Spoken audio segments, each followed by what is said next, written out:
And on this episode of Hollywood's Gonna Learn Fast, we have this from Screen Rant. The Fall Guys box office confirms a harsh reality after $2.4 billion phenomenon. If you're curious what this $2.4 billion phenomenon is, it was Barbenheimer, when Ryan Gosling played Ken and Emily Blunt played Oppenheimer's wife in the movie. So Hollywood's going to find out really soon that the product is what sells people, not the actors. Are there any actors right now that you could think of that you would just blindly go run to the theaters to see? Like, I know there's always these actors out there where it's like, oh, like Brad Pitt, for example, okay? There's not really a lot of bad movies going on with this dude's resume. Obviously, every now and then we get a stinker, but realistically, as a whole, we would say Brad Pitt has had a fantastic career, right? Like, I didn't run to the theater to see Bullet Train. I waited until it was on Amazon Prime, and I can say it's probably one of my favorite movies. Certainly one of my favorite movies of that year, though.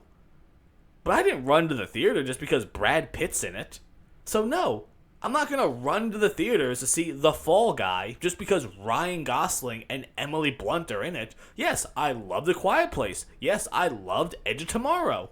But stars right now are not selling movies at all. I would say it's almost the opposite effect. The other day I saw The Strangers Chapter 1 in theaters. And before the movie played, there was a little bit of preview about The Fall Guy, and it had some of the interviews and stuff like that. And the interviews made me not want to see this movie at all. It had Ryan Gosling talking about the plight of the stuntman in Hollywood, about how they're an underappreciated art and they never get their just desserts and all stuff like that, though. And yes, we should recognize them more. So you should go to recognize the stunt people by going to see a movie starring me. Me who's not doing my own stunts. But you're going to pretend like it's me doing it due to Hollywood magic and editing.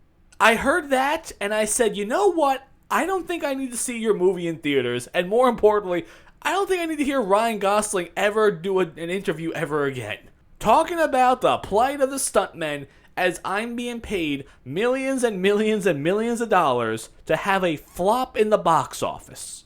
Just absolute tone-deaf people are running Hollywood these days. So no, I did not think for a second that Ryan Gosling and Emily Blunt, I keep forgetting her name, that's how much I don't really care about her. I honestly keep pausing and have to re-look at this article to find her name because, like I said, loved Quiet Place, loved Edge of Tomorrow, I kind of forget she exists at times. I liked her in Looper, that was a great movie too, but there's never really a time where it's like, oh man, let's go see that new Emily Blunt movie.